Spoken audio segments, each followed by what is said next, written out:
Okay, so we're running live right now.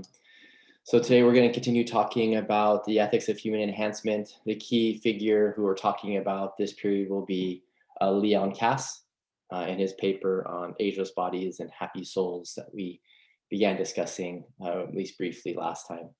So we'll get to that in a moment. What I want to do initially is just be sure that we're on the same page with respect to the short essay question on this week's writing assignment, or the assignment that's going to be due this Saturday. So just to make sure that we're good, let me share my screen. We'll look at the question together, and I'll give just a few helpful comments on how to deal with that question. One of your peers has been asking me some good questions about it, so I just want to make sure that that everyone's on the same page with what I'm looking for. So let me get the CC going here. Okay, so I'll share my screen. We'll have a look at the short essay question on the writing assignment that's due. Let's have a look. That's due Saturday, February 6th, so a couple days. All right.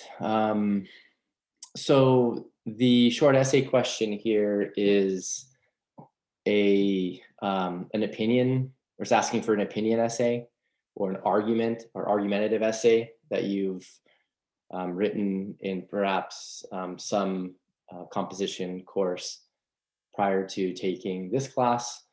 So this is different from the previous short essay question, which was in some ways largely explicative, and then with a conclusion that, or at least part of the response required offering an opinion, but it wasn't through and through an opinion paper or opinion essay, which I was asking for last time, but this time I am.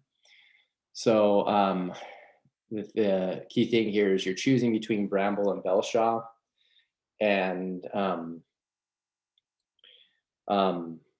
both Bramble and Belshaw are, you could focus their discussion on the issue of eating meat, raising and killing animals for food. We're talking about free range animals. And so I don't want to give too much away here, but one of them thinks that it's morally okay to raise and kill animals for food. The other says it's not okay to do so. I won't name who. That's part of the assignment to know the answer to that. So given that they contradict each other, right? They have like logically opposite views. At most, you can select one of them. So choose which one you agree with, and then obviously that's going to be an opinion that can then be supported, of course. And then so if you choose Bramble's view, then target Belshaw's view.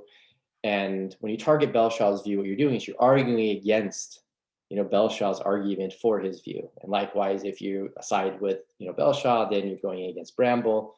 Then you disagree with Bramble's view. You disagree with an argument that Bramble gave for his view. And so that's what it means to take on the other view, to take on the view that you don't agree with, because presumably you disagree with the argument or the arguments that have been presented for the view that you disagree with. And so the goal there is to stay focused on your opinion or your view throughout, in terms of your positive view, the view that you hold in the debate about whether it's okay to raise and kill animals for food. And then on the other hand, to focus on your view in terms of your response to the argument developed by your philosophical opponent here. Go ahead, Alicia. So what if can I present a different argument? A different argument? What do you mean a different argument for like your particular view? Yeah, like let's say I agree with one of them, but then can I introduce a new argument? Well, I prefer that you don't, because you only have 300 words. So I want you to target something directly in the philosopher that you disagree with, right? And explain why you disagree with it. if there's room, you've sufficiently dealt with what you wanted to, and all the rest, and there's room, and maybe your conclusion to gesture at an argument, that might be totally fine. That might be a fine way to like develop your conclusion. You know what I mean? Okay. Concise way, like say, hey, I have this response to Belshaw or Bramble, whoever it is. You develop that, and then in your conclusions, just say like, but here's another argument, another reason, blah blah blah, and then Okay. Gotcha. yeah, Thank you. sure, okay. So a way then of developing, your introduction is, to think about what you've done in the essay, and to, in that non-trivial way that I'm looking for, um, explain in that very concise way, what you're going to do in your paper. So one of the issues sometimes with writing a conclusion that's interesting and very very concise is that sometimes when we write, we just want to kind of get the generic plan out that's pretty boring, and then we follow through with that generic plan in our paper, and then we don't go back, and make the relevant revisions in our introduction, because sometimes we just don't know like how it is that we're going to actually develop our essay, how we're going to actually accomplish what we said we're going to do in the introduction. But by the time you get to the end of writing your essay, you know the end from the beginning. You know how it is that you argued for what you argued for. So then you can go back and in a very concise way explain like what you did, right? But in the context of your introduction, that's what you're going to do, right? From that perspective. But you know the end from the beginning. So you're able to go back and make the relevant revisions. So all this is to say it's maybe totally fine for like draft one of your short essay, that you have that sort of generic plan in place in your introduction, then you carry it out. But then with draft two, you go back and you make the revision in your introduction. So that's just hopefully a helpful suggestion for how it is that you can get the kind of introduction that I'm looking for moving forward. Okay, so this is an opinion paper, very, very short paper. Of course, you have 300 words, so try to stay focused and stay focused on the prompt. Be concise, precise, and all the rest, and you should be fine. Any other questions that I could answer about that? I'm sure you've written opinion papers or argumentative papers in other contexts, maybe not this short, so that's the challenge, but one that I'm very confident that you can accomplish and do really well with. Okay. Okay, so I'm going to go ahead and now segue to Kass. So let's see. Last time we began, didn't we, with kind of just setting the stage, right? So this is just a bit of recap before we dive back into the Kass. So we talked about Young's working definition, which really working definition of human enhancement, which is really one that that pays homage, as it were, to the enhancement versus therapy, or the enhancement versus healing distinction that's in the literature. So something's going to count as an enhancement in the biomedical ethical sense when some biological or medical intervention is incorporated or is used for the sake of helping someone, improving someone, again, in a way that goes beyond achieving, sustaining, or restoring health. Okay. And then sometimes it's claimed that, well, what it means to use medical or biological technology for the sake of achieving, sustaining, restoring health, that's just, therapy. Or using the technologies for therapeutic purposes, healing purposes. Sometimes that's the way Kass talks about it. Okay, so remember, that's Jung's working definition. It's not going to be a perfect one, just because the distinction between enhancement and therapy is going to be problematic, and there's going to be vague boundaries between the two of them, as you can imagine. These are things that Kass alludes to in his paper as well. We talked about cases of enhancement. There's supposed to be clear cases of enhancement. So the paradigmatic case is the athlete who uses performance enhancing drugs or steroids, anabolic steroids, right, to gain a competitive advantage over his peers.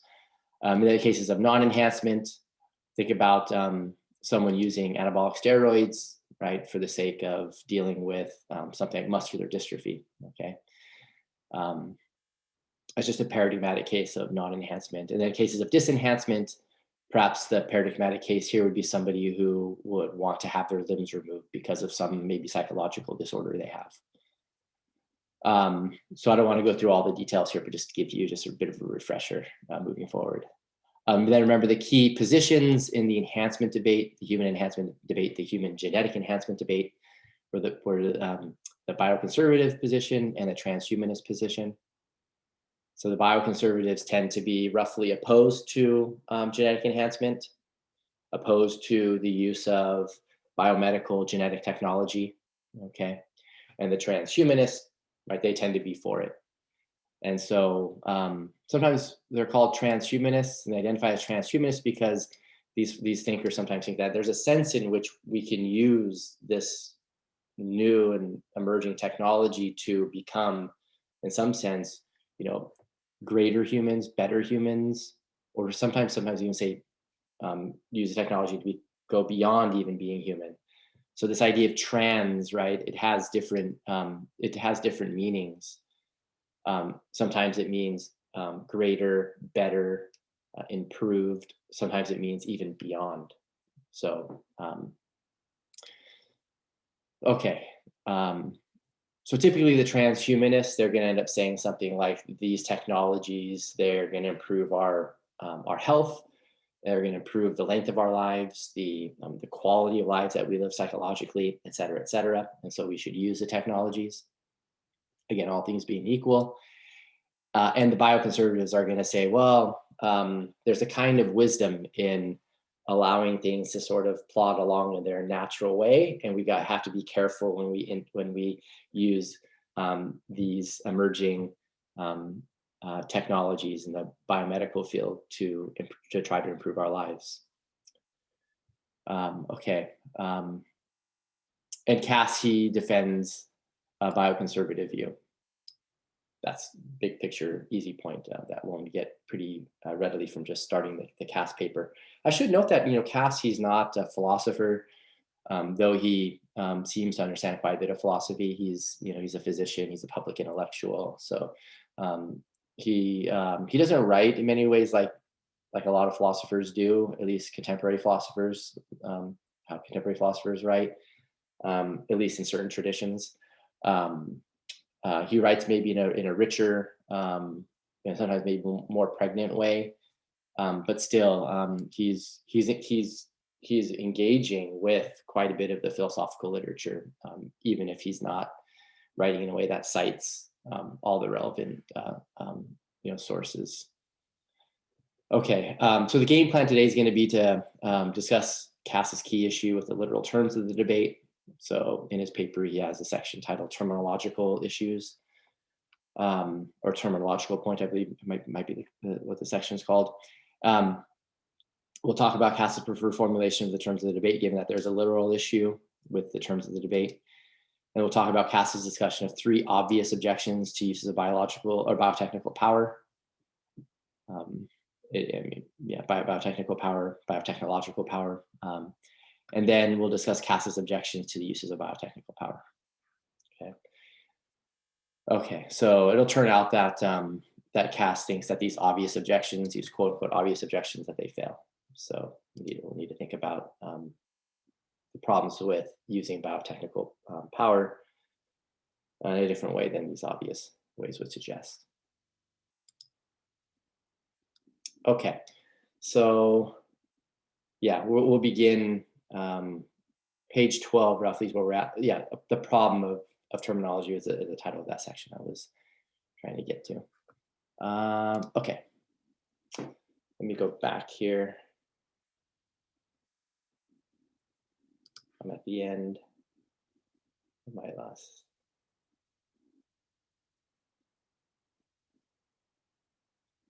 Okay, good. So there's Kass again, just to introduce him. Let me get rid of this part so we don't have it continuing to bombard us with design ideas for my slides. Okay, so I introduced him last time. The focus of this project here was members are going to be on thinking about the medical and biological technology that we'd have available, and thinking about how we could use it for self-improvement purposes. Okay, and this way he's kind of focusing this project. So he says, better to begin, this is on page 11, better to begin with the likely ends that these powers and techniques are destined to serve: ageless bodies, happy souls, better children, or a more peaceful and cooperative society. It says, leaving aside the pursuit of optimum babies or better citizens, I will concentrate on the strictly personal goals of self-improvement, those efforts to preserve and augment the vitality of the body and to enhance the happiness of the soul. Okay. So some people who work in the area of human enhancement, they'll write about, sometimes what they're called designer babies, okay, or perfecting our children and the like. And that's their launching pad. That's where they kind of start thinking about the issue. That's where they focus. And some focus on producing better citizens in the world. Some out there think that, in terms of the structure, the formal structures that we have in place in democratic countries like the United States, we've got quite a bit of optimality. It's just that the issue is with the citizenry, right? And of course, even the leaders who are also citizens, they're just not private citizens, they're public figures. So many working in the literature concerned with the idea of producing just citizens, more just citizens, and they'll claim that we have, or we will soon have access to technologies which will improve us morally, but we'll get to that more next time. So, or next week when we deal with moral enhancement, moral genetic enhancement. But Kass wants to focus on the goals that we may have, these self-improvement goals that we may have to have ageless bodies and have happier souls, as he puts it. Okay, but there's a terminology problem. So Kass argues that the term enhancement is ultimately too vague to be helpful in formulating the debate about the uses of biotechnical power. And a way of capturing the difficulty here is by what I claim here. This is because it's difficult, if not impossible, for us to know when the term correctly applies. Okay, we're gonna have issues with knowing when the term enhancement correctly applies. We're gonna have issues knowing when the related term therapy correctly applies as well. So let's look at the Kass to get a sense of why he thinks that there's these vagueness issues.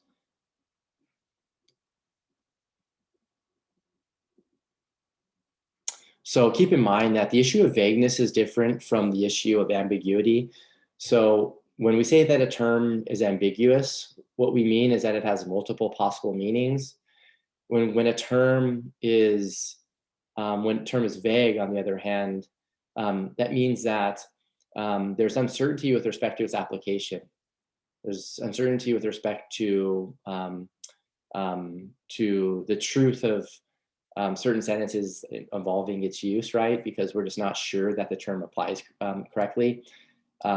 The perhaps easy examples to think about here before diving into the vagueness issues with the term enhancement that Kass wants to appeal to here in this section of his paper would be thinking about like the term bald.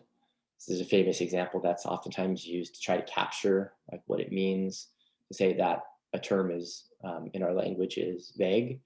So bald, we know when to apply it in the clear cases where someone has not a single hair on their head, right? That's a clear case of someone being bald, but then you start adding hairs onto someone's head. So there's one hair, there's two hair, there's three hairs, there's four hairs. We might say, yeah, bald, bald, bald, bald in each of those cases. But then, it gets to a point like where we're not sure whether to say bald.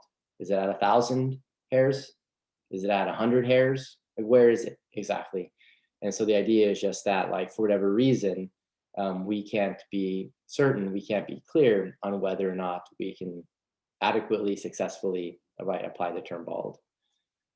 So the same thing, right, it's gonna hold with respect to thinking about the term enhancement for Kass. So Kass is gonna be like the term bald in this way. But there are, I mean, it might be the case that that with respect to most or all of the terms in natural languages end up being vague. So think about just like color terms. Like there are clear cases of orange, for example. Like you look at the San Francisco Giants jerseys, right, that are these bright orange colors, right, and then you start looking at colors that shades of orange that start blending into red, and you're not sure you want to say they're orange. Maybe is it orange? Is it red? We're not sure. So vagueness is an issue that really pervades natural languages typically. Okay.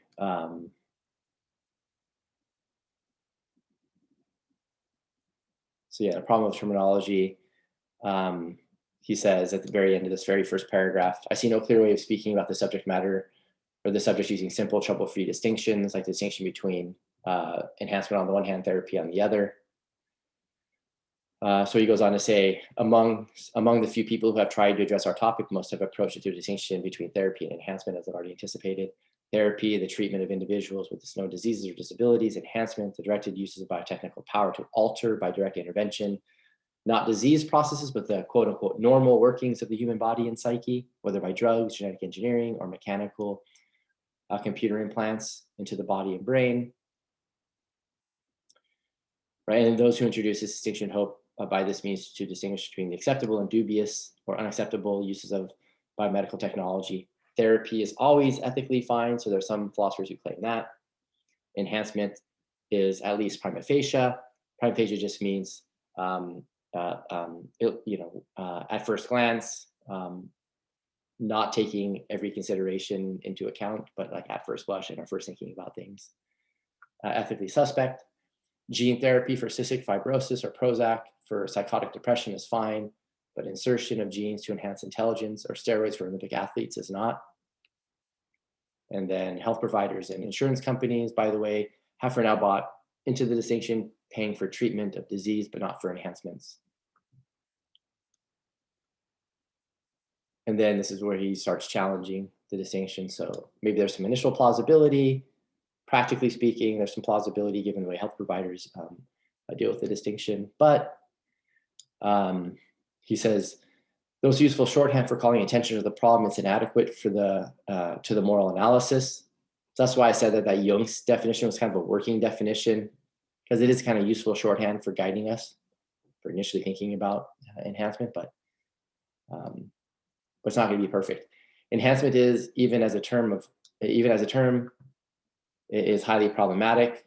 So the way I would have put this is I would put quotes around the enhancement there. So we're talking about the word. Enhancement is, even as a term, highly problematic. Does it mean more, better, and if better, by what standards? Can both improved memory and selective erasure of memory both be enhancements? If enhancement is divided in opposition to therapy, one faces further difficulties with the definition of healthy and impaired, normal, abnormal, and hence supernormal, especially in the area of behavior or psychic functions and activities. Mental health is not easily distinguished from psychic well-being, or for that matter, from contentment or happiness. And psychiatric diagnosis, dysthemia, hyperactivity, and oppositional disorder, and other forthcoming labels that would make Orwell wince. Orwell being a fan of liberty, right? Opposition to communism and the like, totalitarian regimes, the communist versions that existed in the 20th century that were totalitarian. And Soviet psychiatry, and other forthcoming labels that would make Orwell wince and Soviet psychiatry proud are notoriously vague. Okay. So those examples are perhaps not as clear to see, but the next ones will be. Furthermore, many human qualities like height or IQ that distribute themselves normally. Does the average also function as a norm, or is the norm itself appropriately subject to alteration? Is it therapy to give growth hormone to a genetic dwarf, but not to a very short fellow who is just unhappy to be short?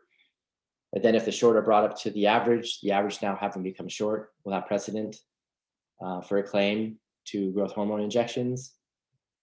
right? So needless argument about whether or not something is or is not an enhancement, get in the way of the proper question, right? So I think that last bit right there really captures the vagueness point. Needless arguments about whether or not something is or is not a quote unquote enhancement, get in the way of the proper question. So what's the proper question?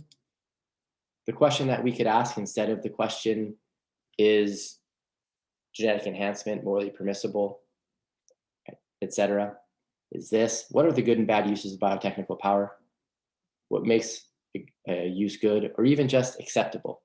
And of course, conversely, what makes a use bad, wrong, or even unacceptable?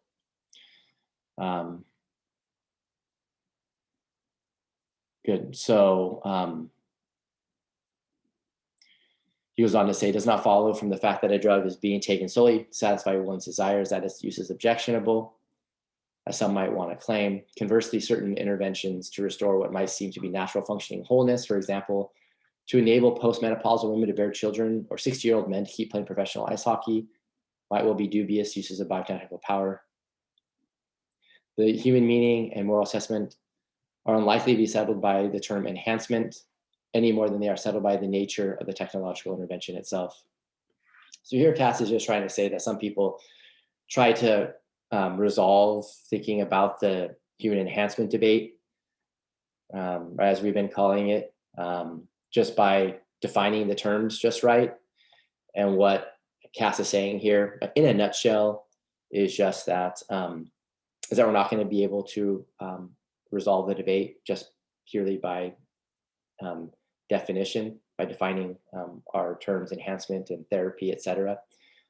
And that's the reason why we can't just define our way to our answers, is just because these terms are going to end up being notoriously vague. And you try to capture the vagueness with the examples right just above. Okay.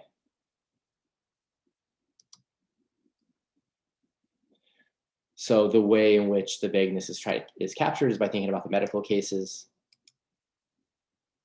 Those might be the easiest cases. The psychiatric cases would work as well. But then Kass goes on to say the deepest reason why the terminological distinction between enhancement and therapy is problematic, besides this vagueness issue, so it's problematic ethically and practically speaking, is that the whole human body and mind is one that wears out and slows down over time. Right. So given that that's true, then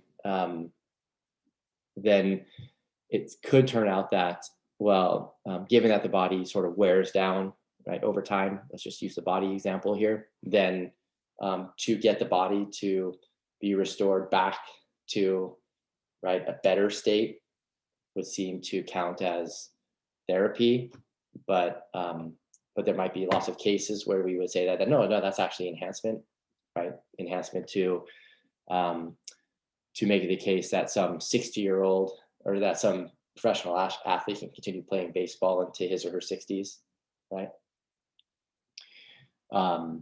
That seems to count as a case of, like, therapy, or that seems to count as a case of enhancement to provide the relevant biotechnical power to, right, help someone continue playing professional sports into their 60s. But a case could be made that as the bodies in question here are deteriorating, right, as they are wearing out, what we're really doing is something therapeutic, because we're just, right, sustaining, right, health, sustaining the relevant bodies in question, right? And we say the same thing about the mental case. Our minds slow down over time, and so we make the appropriate changes to think about that case. So hopefully that point is clear. It's the deepest reason. So setting aside the vagueness issues, we're going to have this problem that's always pressing on us. So the question Kass thinks we should ask instead is this: what are the good and bad, acceptable and unacceptable uses of biotechnical power? So some of the uses of biotechnical power could be acceptable without thereby being good. They're just permissible to use. So that's why I have the parenthetical here, just following the Kass on this. So the big picture point here is that Kass isn't saying that the big question we need to be asking is human genetic enhancement good? Is it morally permissible? No. We've seen the reasons why he pushes against that, and here's the question that he thinks we should be asking instead. So he really focuses the question, right, in an interesting way here. So we don't get bogged down in some of these other issues that he points to. So Kass's project then, why should anyone be worried about these prospects? What could be wrong with the efforts to improve upon human nature to try with the help of biomedical technology to gain ageless bodies and happy souls? Right, so remember, these are those personal self-help goals that people may have. A number of reasons have been offered, but looked at closely, they do not get to the heart of the matter. So this is a segue to the three obvious objections. Three big, in terms of their generality, they're three objections, but we're going to see that a couple of them have two parts to them. So the health objection, the equality objection, and liberty objection, which we just talked about very briefly before we concluded last time. So to capture the health objection, human enhancement is an intervention that could prove very harmful to our health. No surprise there. Human enhancement, or the use of biomedical technology, right? Those would be interventions that could be very harmful to our health. Those who receive human enhancements will gain unfair advantages over those who don't use them. And then relatedly, the enhancement goods would be distributed, won't be distributed fairly, right? Or to follow, Kass's way of thinking about things here, the biotechnical interventions, right, won't be distributed fairly. The biotechnical goods won't be distributed fairly. And then the liberty objection, freedom to become who we want will be compromised. Family and social despotism can occur over genotypes. But our families and our societies can end up being kind of tyrannical, right, over the genes that we end up expressing, our children end up having expressed, etc. And related, there's a problem of conformity or homogenization. Okay. So we're going to see that the equality objection and the liberty objection, they're going to bifurcate into two related objections. So then we have 1, 2, 3, 4, 5. We'll end up with 5 total objections. These are the obvious ones that are going to fail. So the health objection. So I just try to capture the basic sense of them on the previous slide, but to go a bit deeper now. To generalize, no biological agent used for purposes of self-perfection will be entirely safe. So I'm trying to capture the health objection using Kass's own words. Page 15. This is good conservative medical sense. Anything powerful enough to enhance system A is likely to be powerful enough to harm system B. The body being a highly complex yet integrated whole in which one intervenes partially, right, at one's peril. So it's page 15.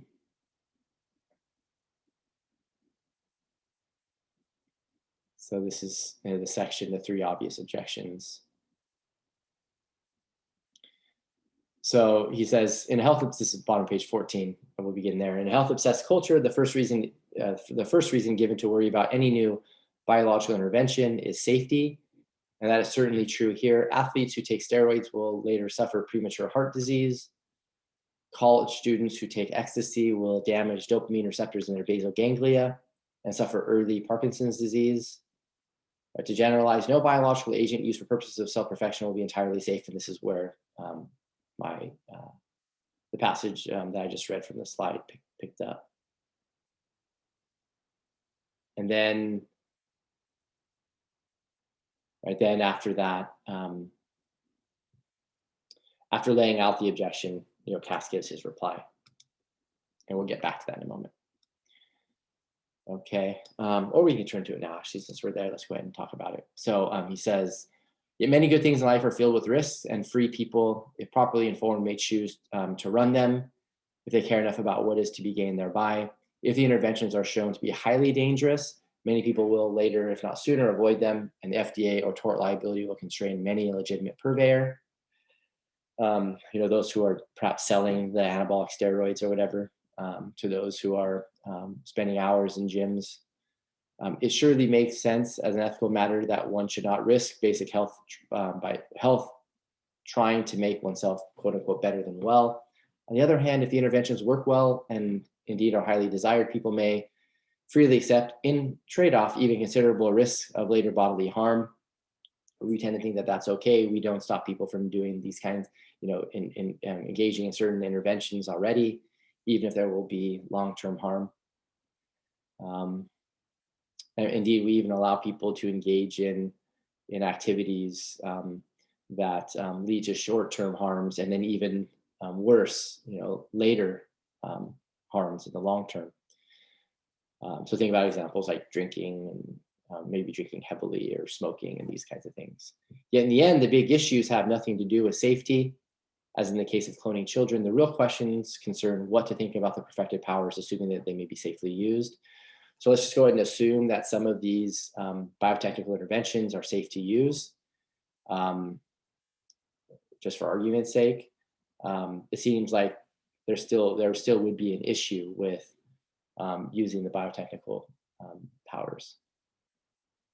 So, and the ethical issue of avoiding risk and bodily harm is independent of whether the risky intervention aims at treating disease or something beyond it. Okay, so the response here, the big picture response, is just to lock in on the fact that we can just suppose, if we wanted for argument's sake, at least the last kind of response to the objection here is we can suppose for argument's sake that all things being equal, the biotechnical interventions are safe to use. There's still something disquieting about the use of those interventions. And then, of course, the initial earlier responses before getting to this bigger picture one was just that it might be fine for people to weigh the costs and benefits of using these biotechnical interventions, opting for the shorter term, their well-being in the shorter term, right, at the expense of consequences that they would incur in the long run. Okay, so that's the response to the health objection. The equality objection 1. So then the second obvious objection to the use of personal enhancers, especially by participants in competitive activities, is that they give those who use them an unfair advantage: blood doping or steroids in athletes, stimulants in students taking the SATs, and so on. So this is the first way of thinking about the equality objection. The fairness objection, I just read the very next sentence in the Kass paper. Okay, still, even if so this is going to be the initial reply to thinking about the this quality objection, the first version of it anyways. Still, even if everyone had equal access to brain implants or genetic improvement of muscle strength or mind enhancing drugs, a deeper disquiet would remain. Not all activities of life are competitive. It would matter to me if she says she loves me only because she is high on erotogenin, okay, a new brain stimulant that mimics perfectly the feeling of falling in love. It matters to me when I go to a seminar that the people with whom I'm conversing are not psychedelically out of their right minds. Okay. So these last two cases are cases in life where we're not dealing with competition.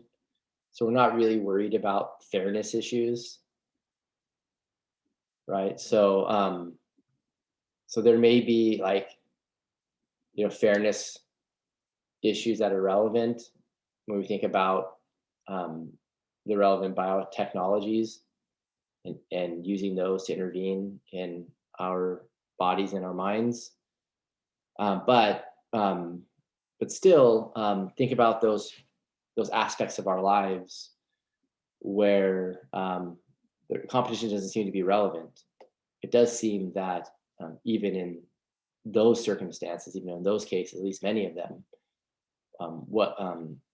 whether or not someone is using the biomedical technologies matters. Okay. I mean, a way of thinking about how um, this initial response could make sense is that um, we could imagine that, just for argument's sake, like ideally that everyone's on the same like playing field or something like that. Everyone's on a level playing field. And we can imagine the equality issues are kind of are leveled out in some way, shape, or form. But there will still be a remaining disquiet, right? That's captured by um, the fact that in these cases that don't involve competition, we still think that there's something problematic with the uses of biomedical technology. At least that's what Kass is gesturing at here. Okay, so that'd be the equality objection one, and then Kass's response to it. And then the equality objection two is going to involve thinking about distributive justice. So when you think about distributive justice, you'd be thinking about how societies distribute the relevant goods, the relevant resources available. So the related question of distributive justice is easily set aside, is less easily set aside than the unfairness question, especially if there are systematic disparities between who will and who will not have access to the powers of biotechnical improvement. So there'd be the society of the haves and the have-nots as it pertains to these biotechnical improvements, biotechnical enhancements. So even if the response to the equality objection one is fairly easy to arrive at and satisfies us, there's still going to be this other equality issue. Equality is related to the distribution of the biotechnical goods in a society.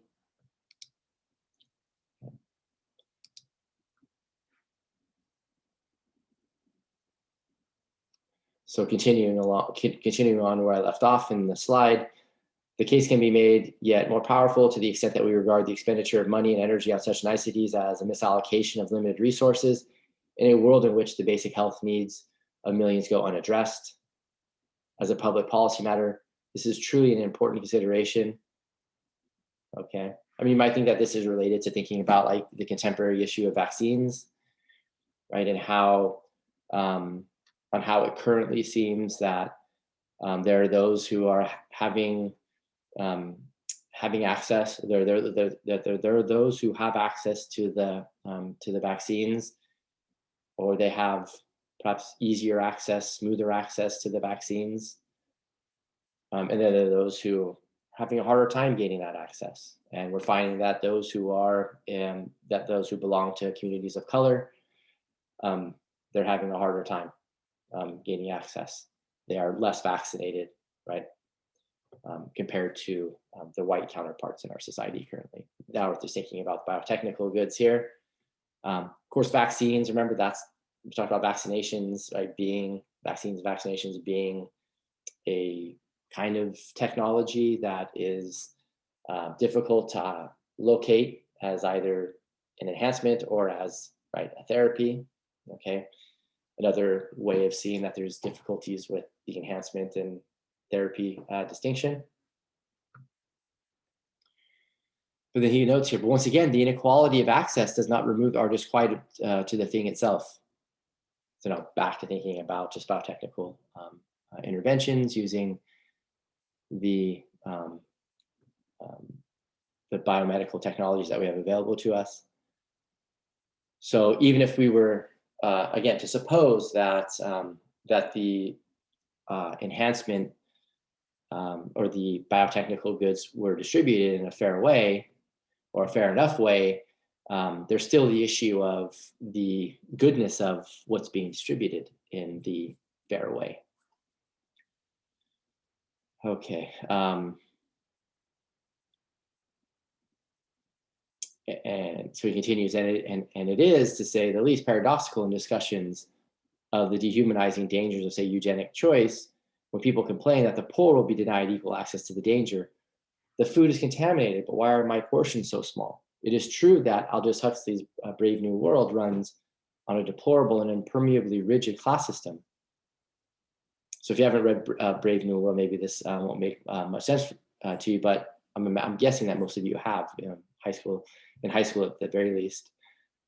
And if you haven't, this is perhaps a nice passage that would introduce you to thinking about giving it a read. But would you want to live in that world if offered the chance to enjoy it as an alpha, to be part of the privileged caste? Right. The food, right. Thinking about the food being contaminated, right? You might get a whole lot more of that food, but the food's contaminated in the first place. The food is tainted. Even an elite can be dehumanized.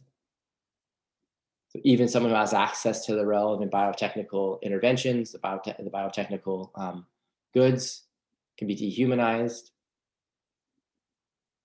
And even an elite class can dehumanize itself. Okay. So you can suppose that the goods are going to be fairly distributed or fairly enough distributed. There's still going to be problems because what about the good thing itself?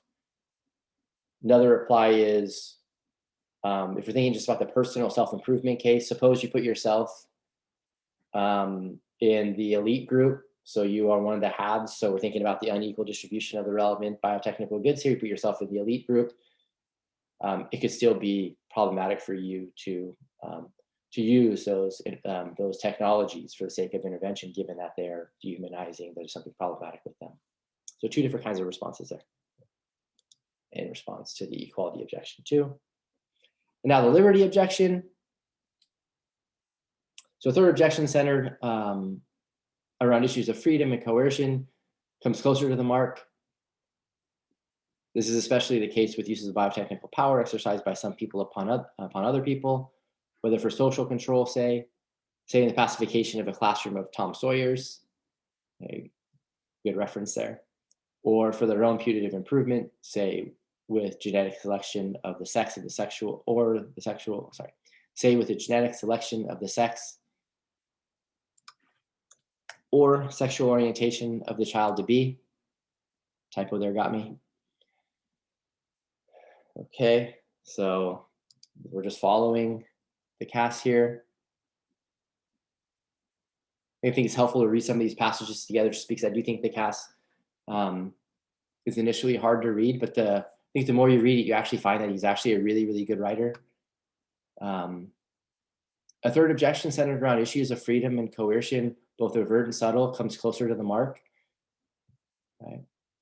So this is just what we just read a moment ago, so you can find it readily if you're going to do some studying. And he notes, this problem will, of course, be worse in tyrannical regimes. Okay, so it might not be as problematic in, say, the United States, with our government in place and the checks and balances that are in place that prevent it from becoming tyrannical. Okay, but there are always dangers of despotism within families. So even just setting aside the state and thinking about families and how families can be despotic in various ways, as parents already work their wills on their children with insufficient regard to a child's independence or real needs. So think about maybe the helicopter parenting that can oftentimes occur. Hyper parenting, focusing on every aspect, every detail of the child's life to where it becomes oppressive for the child. Even partial control over genotype. Say, to take a relatively innocent example, musician parents selecting a child with genes for perfect pitch. Okay. So obviously, the natural lottery is going to be in effect when parents or when partners decide to bring a child into the world by natural means. But when we're talking about actual selecting embryos, right, selecting for specific genes and embryos and then having those right implanted in the wombs of the females, there we can have quite a bit of control over our children's genes. Would add to existing social instruments of parental control and its risk of despotic rule. So you see how these kinds of things could compromise liberty. Okay. So that's one kind of control. And another kind of control that would restrict freedom would involve thinking about conformity or homogenization. Look like everybody's using the biotechnical interventions. So there's a kind of pressure, right, to conform to the use of the biotechnical interventions, to improve our children, to improve ourselves. Okay. He says these are in fact quite serious. Okay, so I should just for consistency's sake call this a liberty objection 1, and liberty objection 2 is the next one. We are right to worry that the self-selected non-therapeutic uses of the new powers, especially where they become widespread, will be put in the service of the most common human desires, moving us toward still greater homogenization of human society. So homogenization, right, a kind of uniformity, right, that would take place in human society as people are all striving to, right, live up to the standards in place as a result of the um, the widespread acceptance, usage, indulgence in the biotechnical um, interventions that are available. Okay.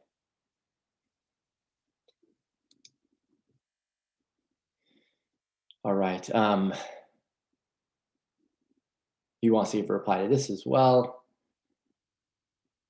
In the interest of time, I can't go through all the responses. They're very intelligent responses and very worth discussing. He writes, but once again, important though this surely is as a social and political issue, the homogenization of society, the lack of diversity of society that would emerge, right, which compromises liberty, right, that pressure to conform compromises our liberty.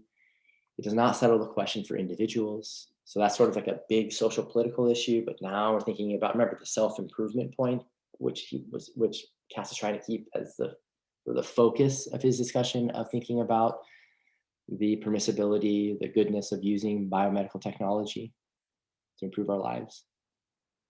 Right. What, if anything, can we say to justify our disquiet over the individual uses of performance-enhancing genetic engineering or mood-brightening drugs? For even the safe, equally available, non-coerced, and non-faddish uses of these technologies for self-improvement raise ethical questions that are at the heart of the matter, right? Or you can even maybe even suppose, for argument's sake, that somehow we have a system in place that would protect the diversity, right, of the genetic expression, perhaps that's needed for the safe usage of these genetic technology intervention programs, right? We would need to have significant amount of diversity, which would limit the ways in which then we promote and implement and distribute the relevant biotechnical goods. You see, even if we suppose we had such a system in place, right, that promoted diversity and not, right, didn't promote conformity and homogenization, there's still a disquiet that would remain for the person who uses it for the sake of, as Kass puts it, right, using performance enhancing genetic engineering or mood brightening drugs, right, for the sake of self-improvement. There's a disquiet that remains. That must have something to do with the essence of the activity itself, the use of technological means to intervene in the human body and mind, not to just ameliorate disease, but to change and arguably improve their normal workings. Why, if at all, are we bothered by the voluntary self-administration of agents that would change our bodies or alter our minds? What is disquieting about our attempts to improve upon human nature, or even our own particular instance of it? And then, it's difficult to put this disquiet into words. Okay, so we've talked about these objections, went through briefly Kass's replies to them, at least partial replies to them. But we're left with the disquiet.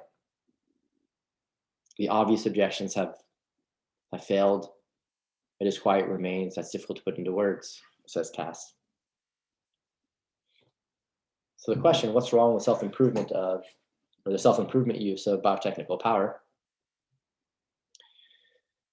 Right? Can we unpack what this disquiet is? Taking one person at a time with a properly prepared set of conditions and qualifications, it's going to be hard to say what is wrong with any biotechnical intervention that could give us more ageless bodies or happier souls. If there is a case to be made against these activities for individuals, we sense that it may have something to do with what is natural, or with what is humanly dignified, or with the attitude that is properly respectful of what is naturally and dignifiedly human. So the disquiet has something to do with, right? And you get the sense when you're reading the Kass, he's exploring here. He's not being definitive, but he's exploring. Has something to do with what's natural in a way. That's gonna have to get properly qualified, because what's natural all by itself, flat-footedly thinking about it, right, isn't gonna be good enough. If you read the Kass, you know that he's not gonna lock in on just a flat-footed, simple notion of natural here. Or was humanly dignified? Like, what contributes to like human dignity? It seems like it counts against human dignity in a certain way. So it goes against what's natural. It goes against, at least it can go against human dignity, with the attitude that is properly respectful of what is naturally and dignifiedly human. Okay. So what is wrong with this is the same question. What is wrong with any biotechnical intervention that could give us more ageless bodies or happier souls? And this is kind of the plan, his positive plan. I'll come at this question from three directions: the goodness of the ends, the fitness of the means, and the meaning of the overarching attitude of seeking to master, control, and even transform one's own given nature. Okay. Three human goods will figure prominently in the discussions: modesty and humility about what we know and can do to ourselves, the meaning of aging in the human life cycle, and the nature of the human activity and human flourishing, the nature of human activity and human flourishing, and the importance of exercising the first and seeking the second through fitting means. My aim here is only to open the question, starting with the matter of proper attitude. Okay, he's opening the questions here. So that's capture the idea that he's not trying to be, once and for all. Okay, but raising concerns on behalf of that bioconservative side in response to those who would hastily move toward accepting the biotechnology that we have available to us to self-improve, right? With respect to our bodies, with respect to our minds. Okay, so note here what he says here. He's going to open the questions and he's going to start with the matter of proper attitude. So it looks like he's going to come at answering this question three different. He's going to come at it from three different directions, and he's going to begin with this attitude point, this overarching attitude, the meaning of the overarching attitude of seeking to master, control, and transform one's own given nature. So we have these directions, and they're going to be dealt with, but they're not going to be dealt with in the order in which they're listed here. Okay. And the three goods that are going to be under discussion: modesty and humility, modesty, not modestly, but modesty, and get rid of that L. Modesty and humility. And then the other goods, the meaning of aging and the human life cycle. And then the third,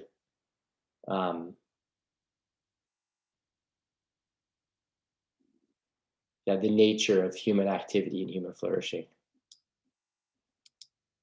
Okay, three separate goods that are relevant to the discussion. Okay, relevant to the three directions. So three directions and three kinds of goods that are relevant to those directions. So the attitude of mastery, control. So a common man on the street reaction to these prospects the prospects of using the technology, the biomedical technology, to improve our bodies, to improve our minds, again, in the self-improvement way, going beyond trying to heal ourselves of the afflictions that we have. So I think it should just be noted at the outset, so we're just totally clear, that Kass does think that using biomedical technology for the sake of healing us of like serious afflictions that we have, that's permissible and that's fine by and large. And we have to think about those in a case by case kind of way, right? But it's when we're not afflicted, right, in the relevant ways, and we still use these technologies to try to improve our bodies and improve our minds. So the common man on the street reaction to these prospects, the relevant kinds of prospects here now is properly understood, hopefully, is a complaint of men playing God or people playing God. An educated person who knows Greek tragedy complains rather of hubris, right? The lack of humility, a kind of arrogance, right? An attitude of mastery and control that goes beyond the reasonable. You could think of what hubris means.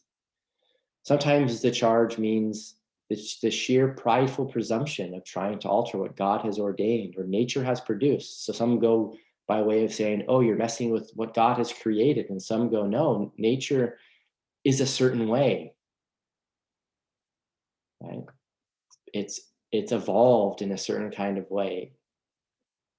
And maybe some will go both, will fuse the two together in their view, or what should, for whatever reason, not be fiddled with.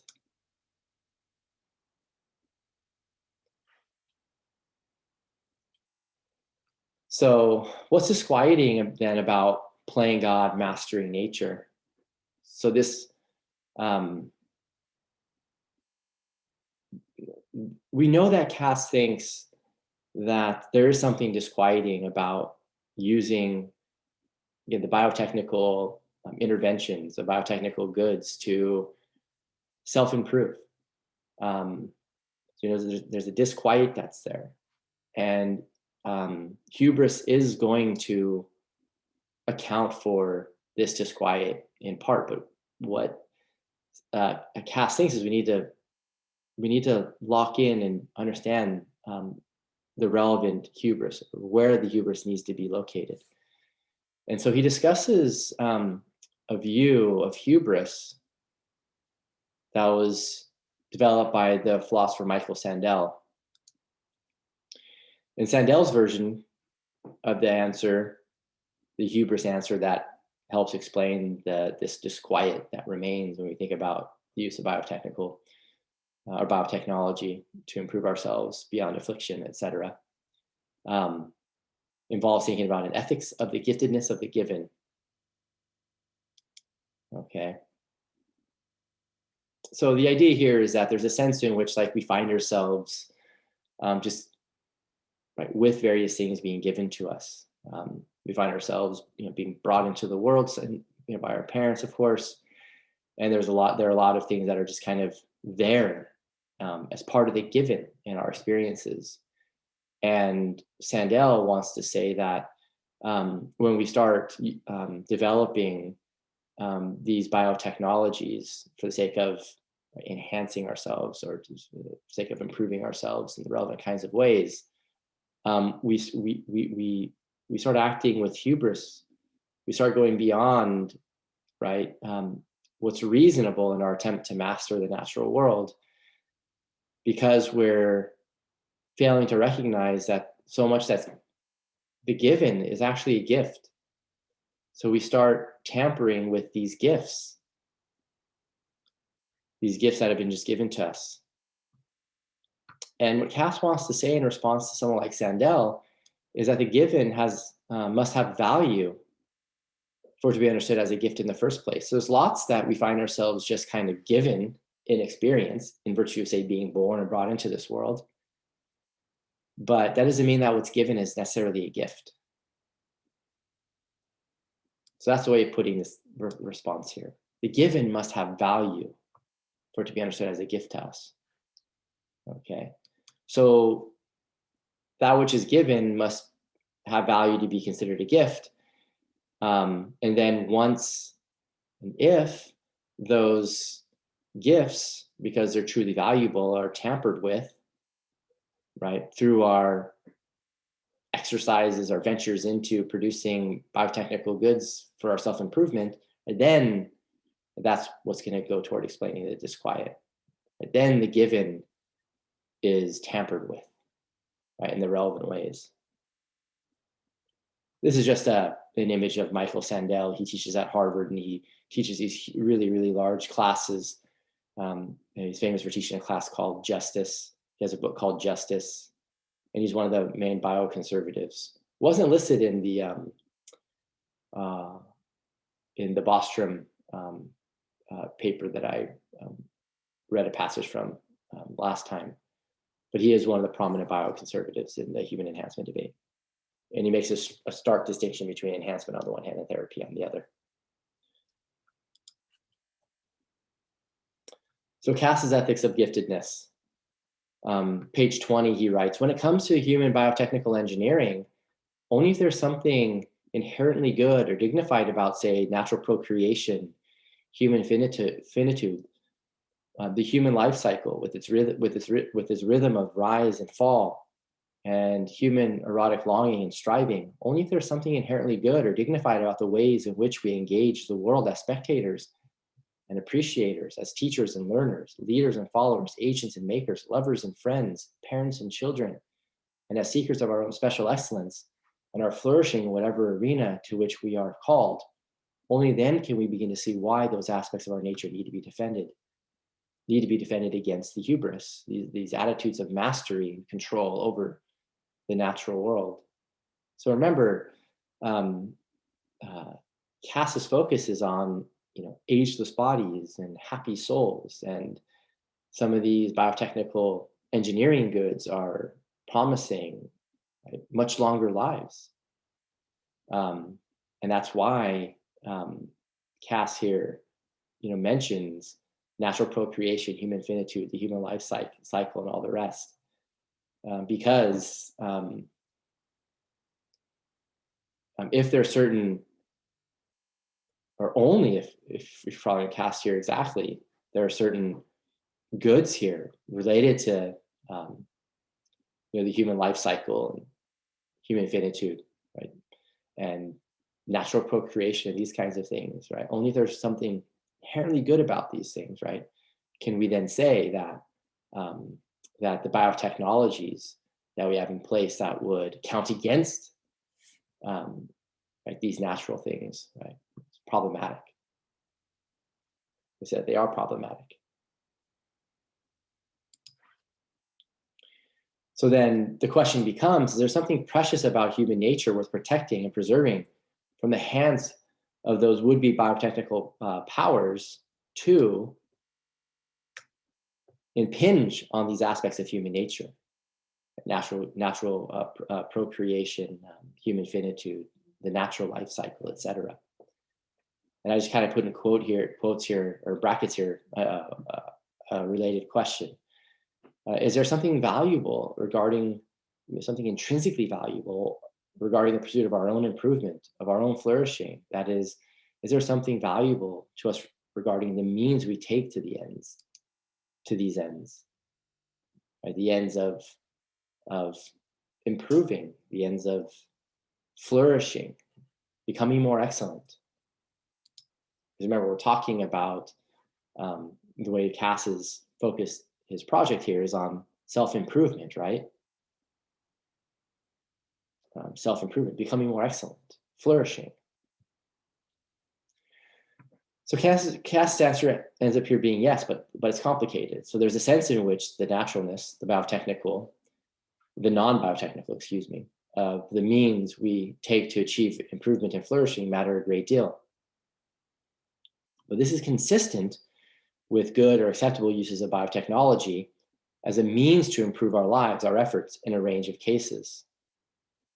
So really the long and short of it is that the natural lottery, as it were, has left many people with illnesses, diseases, with disadvantages, significant disadvantages, And so there's a sense in which the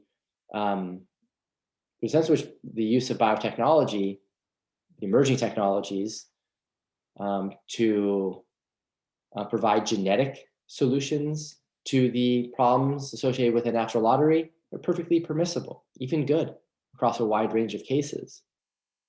Okay, but still, there is a sense in which the biotechnical does impinge upon, does adversely affect the means that we take to improving and flourishing, right? They go against, in a certain sense, the natural ways in which we improve, in which we flourish, become more excellent, etc. So the upshot here is thinking about biotech. Is thinking about the fact that some of the biotechnical means are going to infringe on, or they're going to impinge on our owning the transformations that we go through in our efforts to become more excellent, right? To improve. So as Kass notes here, this just passes from page 24, with biotechnical interventions that skip the realm of intelligible meaning, we cannot really own the transformations nor experience them as genuinely ours. Right. So if we're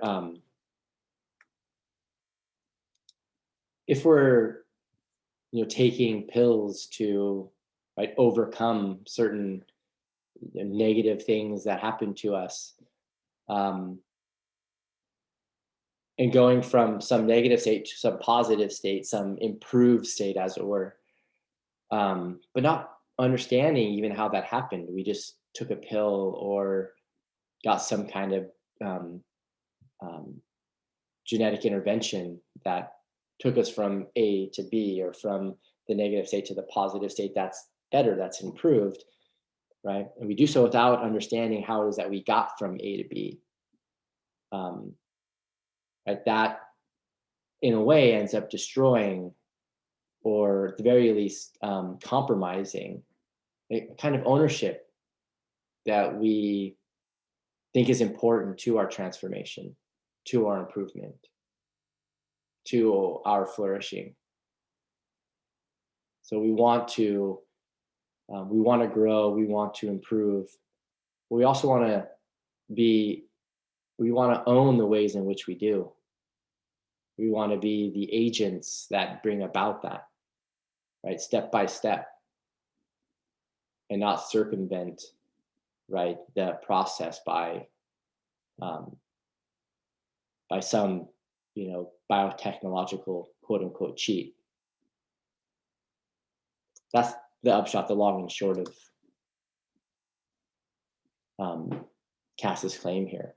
What about the value of the end? So we talked about the means that we would take to get to the ends of self-improvement, but what about the value of the ends of self-improvement themselves? The relevant ends here being the ends of having an ageless body, and having ageless bodies, and having a happy soul. So the previous issue concerned the means taken to achieve goals, the goals of excellence, of flourishing. Kass claims that when the means aren't properly connected to the ends, as some biotechnical interventions will create, the means are, in a sense, then unnatural. So that's the proper understanding of unnatural. But what about the goals themselves? The ones related to ageless bodies and happy souls? I already anticipated much. That's already on that's on this slide. Would achieving these ends perfect our lives as human beings? So just think about the ends as opposed to the means. And Kass is, in a sense, the answers are negative. So in a sense, the answers are going to be negative. The answers to the questions posed here on this slide. What about the goods themselves?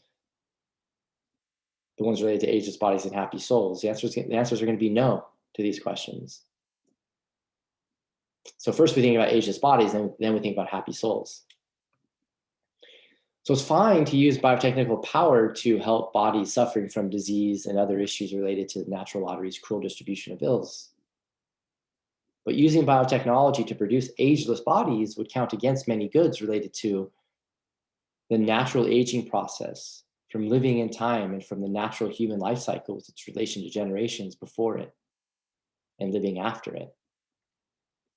Okay, um,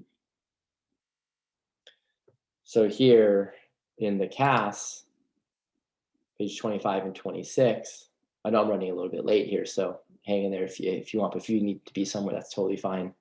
Those of you who are online right now with me, I'm just going to continue the discussion. Only got a little bit more to go. It's a really rich paper, which I wish I had time to say more. Maybe I need to spend 2 weeks on it next time.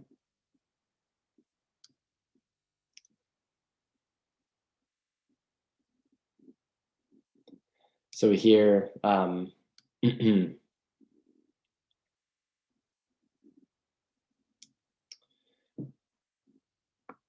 if everyone lived life to the hilt, even as they approached an ever receding age of death in a body that looked and functioned? Let's not be too greedy like that of a 30-year-old. Would it be good if each and all of us lived like light bulbs, burning as brightly from beginning to end and popping off without warning, leaving those around us suddenly in the dark? Or is it perhaps better that there be a shape to life, everything in its due season, the shape also written, as it were, into the wrinkles of our bodies that live it? What would be the relations between the generations? What would the relations between the generations be like if there never came a point at which a son surpassed his father in strength or vigor? What incentive would there be for the old to make way for the young? If the old slowed down a little and had reason to think of retiring, I had no reason to think of retiring. If Michael Jordan here, if Michael Jordan could play until he were not 40, but 80, might not even a moderate prolongation of lifespan with vigor lead to a prolongation in the young of functional immaturity of the sort that has arguably already accompanied the great increase in average life expectancy experienced in the past century?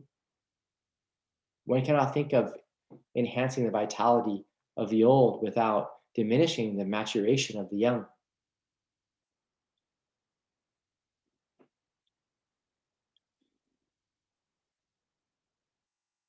And in relation to thinking about finitude, so the last point has to deal with thinking about the natural lifespan. And then here he thinks about the blessings of finitude and how those are things that are good for us, good for the human life. I suggest that living with our finitude is a condition of many of the best things in human life: engagement, seriousness, a taste for beauty, the possibility of virtue, the ties born of procreation, the quest for meaning. Though the arguments are made against the case for immortality, they have weight also against even more modest prolongations of the maximum lifespan, especially in good health, that would permit us to live as if there were always tomorrow.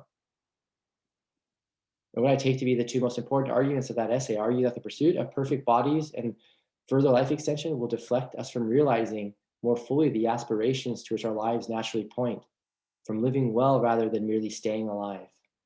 And I argue that a concern with one's own improving agelessness is finally incompatible with accepting the need for procreation and human renewal. A world of longevity is increasingly a world hostile to children. This passage by Montaigne I'd like to read, but it's a bit long, so I'll just leave it to you. Leave it to the reader. It's a great passage. And then after dealing with that issue, the issue of, right, remember the ends of using biotechnical interventions to self-improve, related to ageless bodies, and turns to the issue of the ends related to happy souls. What about pharmacologically assisted happy souls? Painful and shameful memories are disquieting. Guilty consciences disturb. Sleep, low self-esteem, melancholy, and world weariness besmirch the waking hours. Why not memory blockers for the former, mood brighteners for the latter, and a good euphoriant without risks of hangovers or cirrhosis when celebratory occasions fail to be jolly? Let us be clear, if the imbalances of neurotransmitters, a modern equivalent of the medieval doctrine of the four humors, that are responsible for our state of soul, it would be sheer priggishness to refuse the help of pharmacology for our happiness, when we accept it guiltlessly to correct for an absence of insulin or our thyroid hormone. So there he's saying we can use, biomedical technology, right? It is permissible across a range of cases. Okay. And yet there seems to be something misguided about the pursuit of utter psychic tranquility or the attempt to eliminate all shame, guilt, and painful memories. Traumatic memories, shame, and guilt are, it is true, psychic pains. In the extreme, they can be crippling, yet they are also helpful and fitting. They are appropriate responses to horror, disgraceful conduct, and sin as such, and help us to avoid them in the future. Witnessing a murder should be remembered as horrible. Doing a beastly deed should trouble one's soul. Righteous indignation at injustice depends on being able to feel injustice's sting. An untroubled soul in a troubling world is a shrunken human being. More fundamentally, to deprive oneself of one's memory, including and especially its truthfulness of feeling, is to deprive oneself of one's life and identity.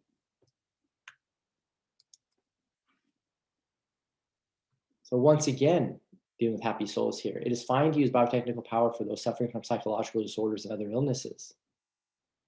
But it's not fine to use it simply as a pharmacological assistant to happiness, to remain happy in an unhappy world, or to be in some way unaffected by the horrors or the injustices that occur in life, the shames in life and the like. Those are appropriate responses to the imperfect world in which we're living. So the conclusion here is Kass's arguments aren't meant to be conclusive. They are raised to challenge those transhumanists who would rush headlong into using biotechnical power without taking into consideration the disquiet that surrounds doing so. It might sound all well and good to argue that biotechnology will make us live longer, make us happier. But without a deeper examination of these goals, we might well be misled by the shiny and the superficial. Okay, so the end. So thanks for hanging in there with me. I went a little over.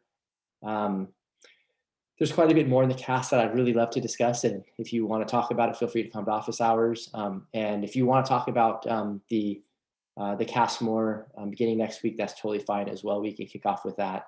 So I'll go ahead and stop here for this time. And I wish you all well. I'm going to stop sharing. Wish you all well. Wish you all great weekends.